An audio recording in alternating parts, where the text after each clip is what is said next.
दोस्तों, हाथरस में जो भगदड़ हुआ, 121 से अधिक लोगों की मौत हो चुकी है।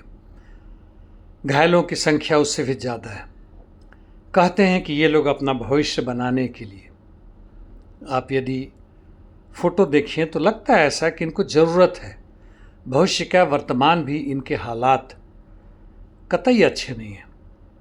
ज़बरदस्त बेरोज़गारी, ना इनके पास स्वास्थ्य व्यवस्था है, ना ढंग का घर है, बच्चों की शिक्षा नहीं है, खुद की भी शिक्षा यदि कहें तो वह कहीं से भी प्रशंसनीय नहीं है, विज्ञान और तर्क के आधार पर नहीं है, नहीं तो आज ये लोग यहाँ ना होते। कुछ समय पहले कुछ और उदाहरण लें तो नैना देवी मंदिर में सीढ़ियों से फिसलकर भगदड़ मची, 250 लोग मरे। जोधपुर चंडी मंदिर में भी 250 मरे।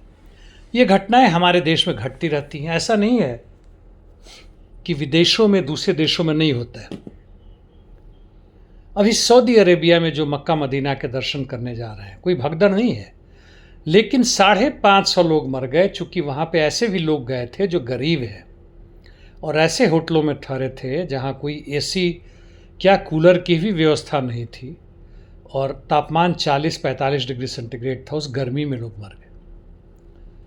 बस ये हालत और जगह होता है। कोई भी धर्म या कोई भी धार्मिक लोग इससे परे नहीं है।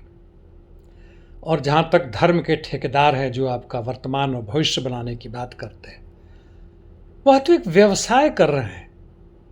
चाहे वो हाथ की लकीरों को देखकर आपके बारे में बता रहे हो, तोता पालकर आपके भविष्य को बता रहे हैं, बैल को रख के कर रहे हैं, या और भी कई अन्य तरीके हैं, भिन्न भिन्न तरीके हैं। आपके वर्तमान और भविष्य को संवार रहे हैं बिना उसके जिसके आधार पर आपको नौकरी मिले, ढंग की शिक्षा मिले, आप एक सही जिंदगी जी सके। और आपकी इस अज्ञानता और अविश्वास को बढ़ाने में पूरा का पूरा राज्य का सत्ता और सरकार इसमें शामिल है। शिक्षा हो, मीडिया, सोशल मीडिया हो, जितने भी जनता के प्रतिनिधि हो, मंत्री से लेके राष्ट्रपति वगैरह तक जितने भी लोग हो, न्यायालय के न्यायाधीश तक। जैसे उदाहरण के लिए एक ने कहा था कि मोर के आंसू पी के मोरनी गर्भवती हो जाती है। बहुत लोग विश्वास भी करते हैं ऐसे बातों, और ऐसी कहानियां भारत नहीं पूरे विश्व में होता है। अफ्रीका के बारे में देखें तो अंधविश्वास का इतना बड़ा जबरदस्त जहर फैला हुआ है। क्रीड यानी दूसरे एक तरह से जाति कहें, भारत की जाति की तरह नहीं है, खास जगह में रहते हैं, उन दोनों के बीच में जबरदस्त लड़ाई चलती रहती है। तथाकथित रूप से पूरे अफ्रीका में एक एकता हो ताकि वह अमेरिकी, फ्रांसीसी, ब्रिटिश, ब्रितानी साम्राज्यवाद का विरोध कर सके, आज तक संभव नहीं हो पाता है, ना होगा।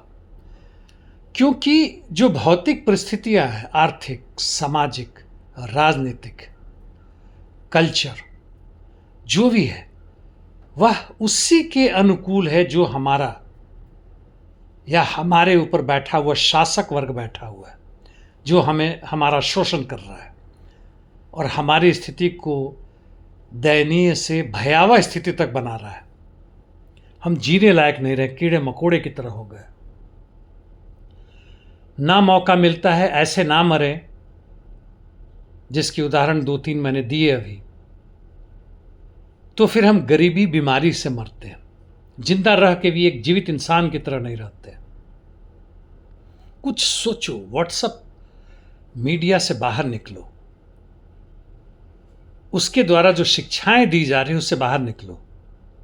वह बिल्कुल घटिया इसीलिए बनाया जा रहा है कि हमारे दिमाग में जहर और कूड़ा करकट भर दे। इन बातों को मैं बार बार कहता हूं, पता नहीं कितने लोग सुनते हैं और कितने लोग सुनकर दूसरे कान से बाहर नहीं निकलने देते हैं। शायद 1-2, फिर भी मेरी कोशिश जारी रहेगी। हाँ, जहाँ तक वैज्ञानिक शिक्षा की बात है, वह तो स्कूल में है नहीं, व्हाट्सएप मीडिया या किसी भी सोशल मीडिया में नहीं है, तो कहाँ से लें? वह खुद सोचना पड़ेगा। ऐसे किताब हैं ऐसे लोग हैं आसपास, देखें, उनके साथ मिले, उनके साथ जुटे। ऐसे संगठन हैं, ऐसे दल हैं। भगत सिंह की किताब को पढ़ें, राहुल सांकृत्यायन की किताबें पढ़ें, चारवाक दर्शन के बारे में जानें, किताबें पढ़ें, देखें कि वो लोग क्या है, ताकि अब जातीय बंधन, धार्मिक उन्माद, देशवाद, भाषा के आधार पे, लिंग के आधार पे जो विभेद किया गया उससे मुक्त हो। धन्यवाद।